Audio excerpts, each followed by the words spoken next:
नमस्कार, स्वास्तिक बुटीक टॉलीगंज में आपका स्वागत है। मेरे पास क्वालिटी, कलेक्शन, फैशन सबका मिक्स है। जो यहाँ पे लैकिंग था अंडमान में क्वालिटी प्रोडक्ट्स, वो हम यहाँ लेके आए हैं और हमारे पास लेडीज वेयर की एवरीथिंग है। एक से एक कलेक्शंस है हमारे पास, उचित दामों पर उपलब्ध हैं। Quality, collection and fashion, Swastik boutique, please जरूर आइए। F3 एम्बियंस मॉल आपके लिए लाई है एक और फैसिलिटी। अब आप F3 एम्बियंस मॉल में शादियां, जन्मदिन से लेकर हर किस्म की पार्टियों की भी बुकिंग कर सकते हैं। बेहतरीन लोकेशन, खूबसूरत डेकोरेशंस, उम्दा सर्विसेज और फर्स्ट क्लास हॉस्पिटैलिटी के लिए याद रखिए F3 एम्बियंस मॉल। पहले ही दिन से लोगों के दिल जीतने वाली अंडमान में एकमात्र मॉल F3 एम्बियंस मॉल। जहाज का यात्रा होना चाहिए? नहीं, डेफिनेटली नहीं होना चाहिए। It's very scary. I'll not recommend anyone in this kind of a weather, to be very honest.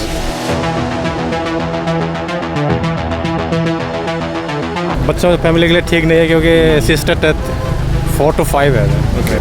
Main problem उसकी ये है, कोई सिस्टमेटिक अप्रोच नहीं है बताने के लिए कि कब शिप चलेगी। ग्रीन ओशन जो फेरी सर्विसेज है, इनके पायलट्स, इनके मैनेजमेंट, इन सब को धन्यवाद करना चाहूँगा क्योंकि सही सलामत सुरक्षित अपने यात्रियों के साथ ये पोर्ट ब्लेयर पहुँच चुके हैं। नमस्कार, मैं अनीता, न्यूज अंडमान 24/7 में आप सभी का स्वागत करती हूँ। अंडमान और निकोबार में सबसे बड़ी यातायात का साधन जहाज रानी है, लेकिन जब पर्यटकों और यात्रियों की जान खतरे में डालकर जब जहाज रानी की सेवा प्रदान की जाए तो इसकी जिम्मेदारी कौन लेगा? Andaman administration, private ships owner या फिर शिप का कप्तान? 9 मई 2023 से अंडमान में साइक्लोनिक फॉर्मेशन हुआ है जिसे मोचा का नाम दिया गया है और वेदर फोरकास्ट पूरे अंडमान में कर दिया गया है और साथ ही DSS directorate of shipping services के द्वारा इंटर आइलैंड और मेलैंड के शिप्स को पोस्टपोन कर दिया गया है। तो फिर क्यों प्राइवेट शिप्स के कप्तान अपने रिस्क पर जहाज को ले जाते हुए इस तरह के साइक्लोनिक वेदर में किसी हादसे को न्योता दे रहे हैं? चलिए हमारे रिपोर्टर यामिन जी की ये रिपोर्ट देखते हैं। नमस्कार, मैं यामिन, न्यूज़ अंडमान 24/7 में आप सभी का स्वागत करता हूं। आज हम हैडो के गेट नंबर 3 पे खड़े हैं। आप सब जानते ही होंगे कि गेट नंबर 3 जो है वो पैसेंजर फेरीज है, उनके यात्रियों के आने जाने के लिए इस्तेमाल किया जाता है। फिलहाल 6:30 बज गए हैं और इस वक्त नील और हैवलॉक आइलैंड से 2 फेरी यहाँ पे पहुँची है, ग्रीन ओशन 1 और 2। इनके कुछ यात्रियों से हमने बात किया। ऑल इंडिया रेडियो हो, न्यूज़पेपर्स हो, सोशल मीडिया हो, सब जगह पे ये बात उठी है कि साइक्लोनिक अलर्ट है।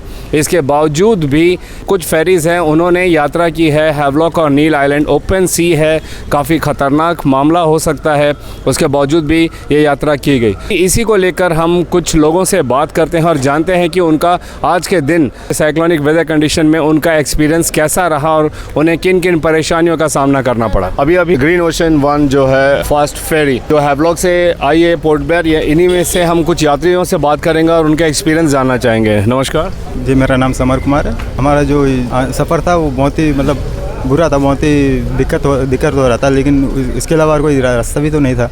हवा तूफान काफ़ी था? हाँ, हवा थोड़ा ठीक था पर लहर थोड़ा ज़्यादा था। लहर बहुत ज़्यादा। हाँ, बहुत टर्बुलेंस है, बहुत ज़्यादा रफ है सी।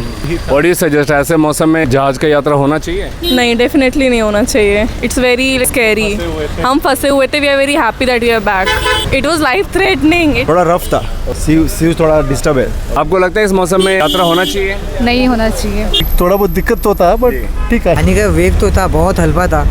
अभी कल तो बहुत सारा गेस्ट का फ्लाइट बंद था। अभी तो आज कल फ्लाइट है, इसीलिए आज कल छोड़ा है सबको। ग्रीन ओशन में आए हो? ग्रीन ओशन में। चलिए, thank you.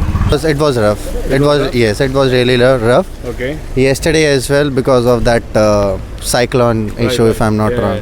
So not at all I'll not recommend anyone in this kind of a weather, to be very honest. हाँ, वेदर तो रफ है, थोड़ा सी रफ है। बच्चों फैमिली के लिए ठीक नहीं है क्योंकि सिस्टर डेथ 4 to 5 है ड्यू टू साइक्लोन वार्निंग ना।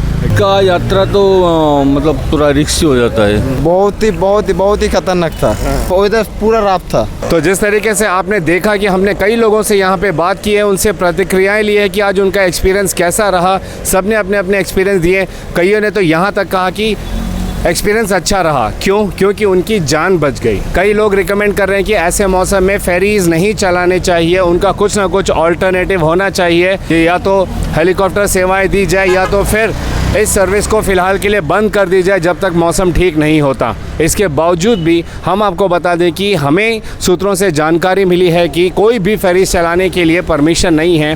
फिर उसके बावजूद भी किस हिसाब से इन फेरीज को चलाया जा रहा है। कल को अगर कोई भी दुर्घटना होती है, एक व्यक्ति की भी अगर हालत ख़राब होती है, वो सीरियस होता है या उससे बड़ी कोई दुर्घटना हो जाती है, तो उसका जिम्मेदारी कौन लेगा? डेफिनेटली हम सोचते हैं कि हमारे जो पर्यटक हैं और हमारे यहाँ के जो आइलैंडर्स हैं, जो दूसरे आइलैंड से हमारे द्वीप आते हैं, उनका ये एक ही साधन है जो सबसे सस्ता और फास्ट साधन है, वो है हमारी जहाज़ रानी सेवा। तो हम डेफिनेटली चाहेंगे कि ये बराबर अपनी सेवाएं देते रहें, मगर किसी की जान के दम पर नहीं। हमें ये भी पता चला है कि इन सर्विसेज को ना चलाने के आदेश दिए गए हैं क्योंकि साइक्लोन का अलर्ट दिया गया, आंधी तूफान का अलर्ट दिया गया है।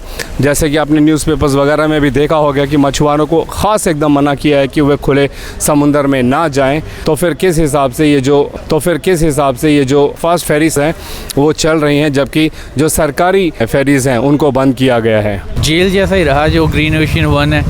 वैसे जाते समय मकरूज़ में सही रहा, लेकिन इरेगुलरिटी जो फेरीज में है उसके कारण प्रॉब्लम आ रही थी, लेकिन जो वेदर के कारण था। मेन प्रॉब्लम उसकी ये है कोई सिस्टमेटिक अप्रोच नहीं है बताने के लिए कि कब शिफ्ट चलेगी या कितनी डिले होगी, या कोई बोर्ड सिस्टम हो, कोई डिजिटल बोर्ड हो, कोई सिंपल न्यूज़ सिस्टम हो जिससे पता चल जाए कि इतनी डिले होगी। मेरा नाम पल्लवी जैन है। मैं बेसिकली इंदौर से हूँ, MP। अभी आप जो स्वराजद्वीप आइलैंड से आए हो, तो रास्ते में जो सफ़र था कैसा था? सफ़र तो ठीक था, बट इस टाइम पे मुझे ऐसा लगता है इस चीज़ को नहीं चलाना चाहिए। 1-2 दिन वेदर थोड़ा ठीक होता तब चलाते तो that would be more easy for passengers. काफ़ी मतलब ठीक था, उन्होंने कर दिया तो हम ये बात कर पा रहे हैं।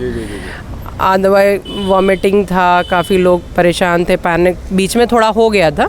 काफ़ी लोग उस सिचुएशन में थे, उनको ऐसा लग रहा था कि काफ़ी ज़्यादा वेव्स बड़ा था। तो उसके कारण से वेव्स का है वो था, तो उसके कारण से दिक्कत दे रहा था। मेरे हस्बैंड